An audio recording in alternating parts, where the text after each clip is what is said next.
என் பெயர் ராதாகிருஷ்ணன். நான் ஒரு அரசு ஊழியர். திரைப்படத்திலே ஒரு 10 படங்கள் நகைச்சுவை காட்சியிலே செய்திருக்கின்றேன். சில ஆண்டுகளுக்கு முன்னால் இஸ்லாமிய தோழர்கள் செல்லும் பொழுதே அவர்களை பார்த்து மற்றவர்கள் தீவிரவாதி செல்கிறார் நானும் சேர்ந்து சொல்லியிருக்கின்றேன். ஆனால் அரசு அலுவலகங்களிலே இஸ்லாமிய சகோதரர்களிடம் பழகுவதற்கும் மற்றவர்களிடம் பழகுவதற்கும் வித்தியாசம் இருக்கிறது. மற்றவர்கள் குடிப்பதற்கு காசு கொடுப்பார்கள். காசு கொடுப்பதோடு மட்டுமல்லாமல் அவர்களோடு சேர்த்து அழைத்துக் கொண்டு குடிக்க செல்வார்கள். இவர் குடிக்கக்கூடாது என்பதில் பிடிவாதமாக இருப்பார். அப்பொழுது வெகு நாள் கழித்துதான் இவரை புரிந்து கொள்ள வேண்டிய அவசியம் இருக்கிறது. இவரை நாம் ஏன் பின்பற்றக்கூடாது என்ற ஒரு ஆசை வந்தது. இதனுடைய விளக்கம் என்ன என்று தாங்கள் சொன்னாங்க. அழகான ஒரு கேள்வியை கேட்டிருக்கிறாங்க. அதாவது முஸ்லீம்களை பொறுத்த வரைக்கும் அவங்கள தீவிரவாதிகள் என்று ஒரு பக்கம் நம்புகிறார்கள். இன்னொரு பக்கம் நான் நெருங்கி பழகக்கூடிய நேரத்தில் பார்த்தால் அவங்கள்ட்ட கெட்ட செயல், குடிக்கிறது, புகைப்பிடிக்கிறது கூட எங்கள் இஸ்லாத்தில் வந்து நிறைய அதை செய்ய மாட்டாங்க. அந்த மாதிரியான ஒரு அடிப்படையிலெல்லாம் உங்கள் மக்கள் ஒரு பக்கம் பார்த்தா மதுபானத்துக்கெல்லாம் தூரமாக நிற்கக்கூடிய காட்சியை பார்க்குறோம். இன்னொரு பக்கம் பார்த்தா தீவிரவாதிகள், குண்டு வைக்கக்கூடியவன், இந்த மாதிரியான ஒரு சித்திரங்களும் இருக்கிறது. இது ஏன் என்று என்ன செய்கிறாங்க அவங்க கேட்குறாங்க. அதாவது இவ்வளோ நல்லவங்களாக இருக்கக்கூடியவங்க அந்த கெட்ட செயல், அதான் அர்த்தம் என்னென்னு கேட்டால் இந்த மதுபானத்திலிருந்து தான் விளையாட அளவுக்கு இருக்கக்கூடியவங்க எதுக்கு இந்த குண்டு இந்த மாதிரி மேட்டர்லாம் எடுக்கணுங்கிறது அதனுடைய கருத்து உள்ளடக்கம் இருக்கிறது. அழகான கேள்வி இது.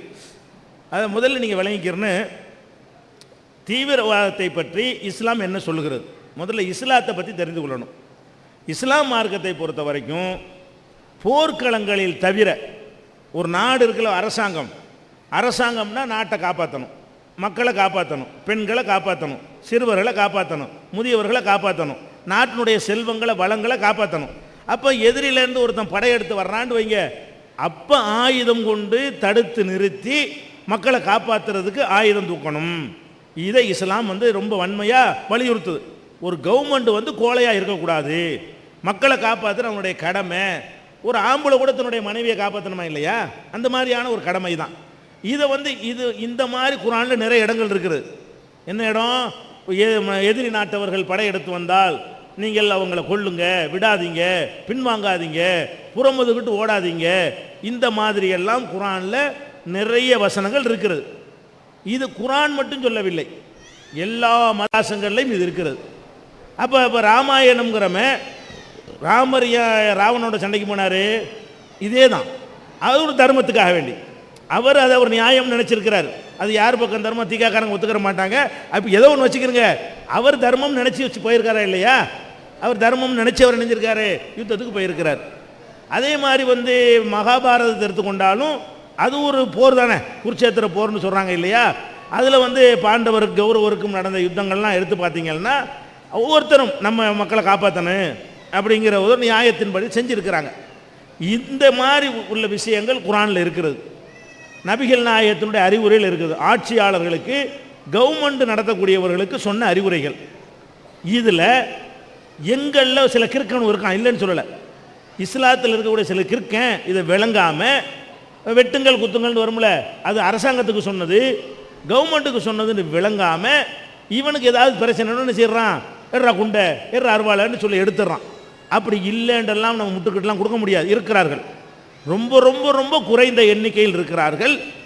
அவங்க முஸ்லீம்களுடைய சப்போர்ட் அவங்களுக்கு எதுவுமே கிடையாது. ஒட்டுமொத்த மக்கள் நாங்கள் யாரும் என்ன செய்யறதில்ல, அவங்களுக்கு சப்போர்ட் பண்ணுறது இல்லை. பள்ளிவாசல்களில் அவங்களுக்கு புகழ்ந்து பேசுவது கிடையாது. அவங்க வழக்குகளுக்கு கூட நாங்கள் உதவி செய்வது கிடையாது. அவங்கள ஆதரவாக இந்த சமுதாயத்தில் யாரும் நிற்கிறது கிடையாது.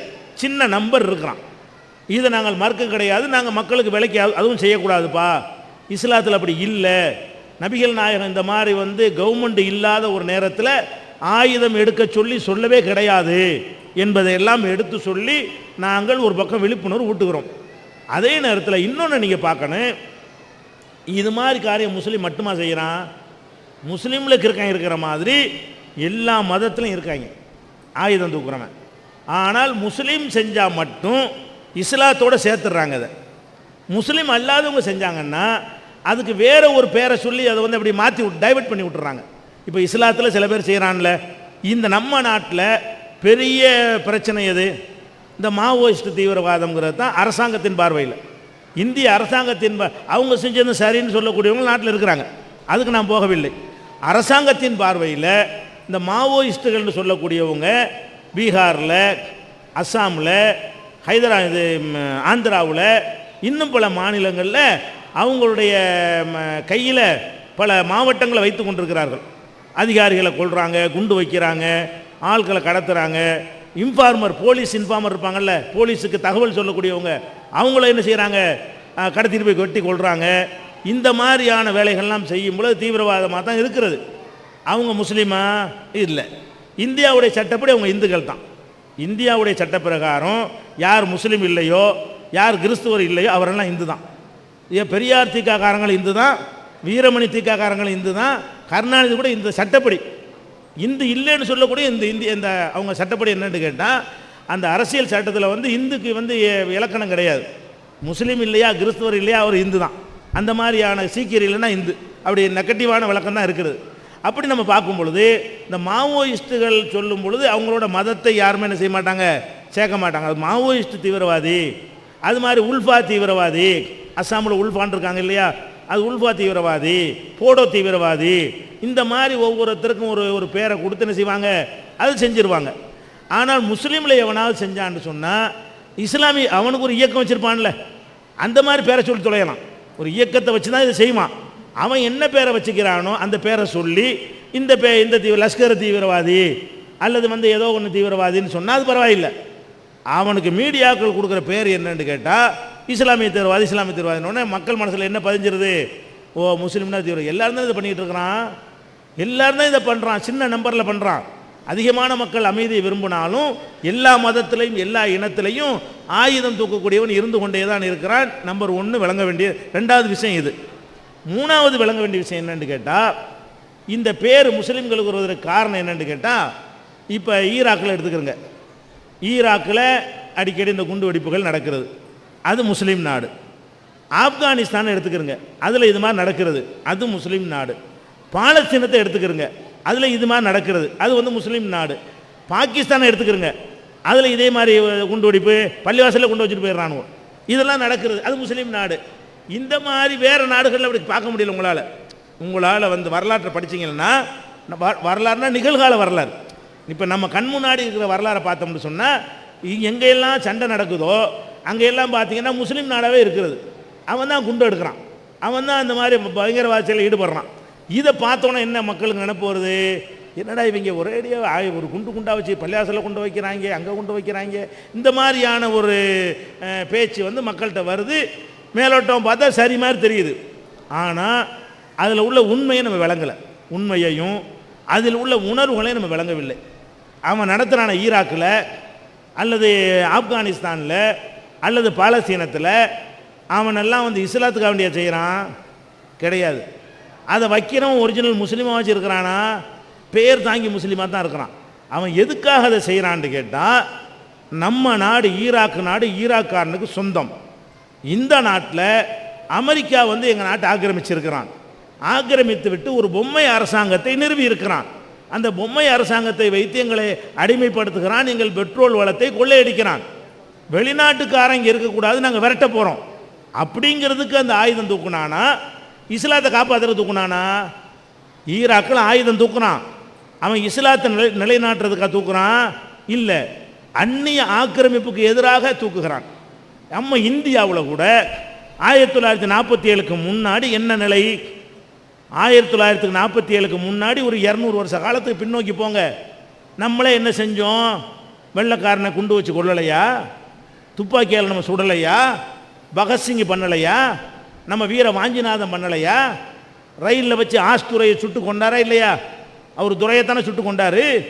அப்போ ஜார்ஜ் பெர்னாண்டஸ் ரயில் நிலையத்தை கொளுத்தலையா?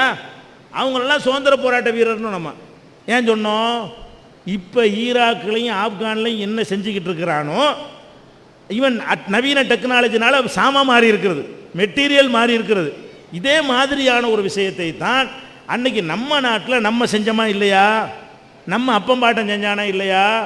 அப்போ எல்லாருமே சுபாஷ் சந்திரபோஸ் என்ன பண்ணார், அவர் தேசிய இராணுவத்தான் அமைச்சார், அமைச்சு தானே அரசாங்கத்துக்கு பதிலடி கொடுத்தாரு. அவர்கள்லாம் தியாகிகள்னு சொல்கிறோம். ஏன்? அவர்கள் மதத்துக்கு அவங்க செய்யவில்லை, எங்கள் நாட்டை நீ ஏன்டா ஆள்றங்கிறது செஞ்சாங்க, விரட்டுறதுக்கு செஞ்சாங்க. எந்த ஒரு மனுஷனும் தன்னுடைய நாட்டை அடுத்தவன் ஆக்கிரமிக்கும் பொழுது அவனுடைய எதிர்ப்பை காட்டத்தான் செய்வான். இது தற்செயல அமெரிக்கா ஆக்கிரமித்த நாடுகள்லாம் முஸ்லீம் நாடுகளாக இருக்குது, அதனால முஸ்லீம் செஞ்சுக்கிட்டு இருக்கான், அவ்வளோதான் மேட்ரு. அமெரிக்கா ஆக்கிரமித்த நாடுகளை எடுத்துக்கிட்டிங்கன்னா வரிசையாக என்ன செய்யுது, முஸ்லீம் நாட்டில் பெட்ரோல் வளம் இருக்கிறது, அதை கொள்ளையடிப்பதற்கு அமெரிக்கா என்ன செய்கிறான், ஏதாவது நொண்டி சாக்கையை வைத்து கொண்டு உள்ளே நுழைஞ்சு விடுகிறான். இப்போ லிபியாவில் ஒரு நொண்டி சாக்கை அடைச்சு அங்கே நுழைய பார்க்குறான். அங்கேயும் எண்ணெய் வளமிக்க ஒரு நாடு தான் அது லிபியா. ஆப்பிரிக்கா நாட்டிலேயே அதிகமான, ஆப்பிரிக்கா கண்டத்தில் அதிக எண்ணெய் வளம் லிபியாவில் இருக்கிறது. இப்போ அங்கே போய் கொண்டு போட்டுருக்காங்க.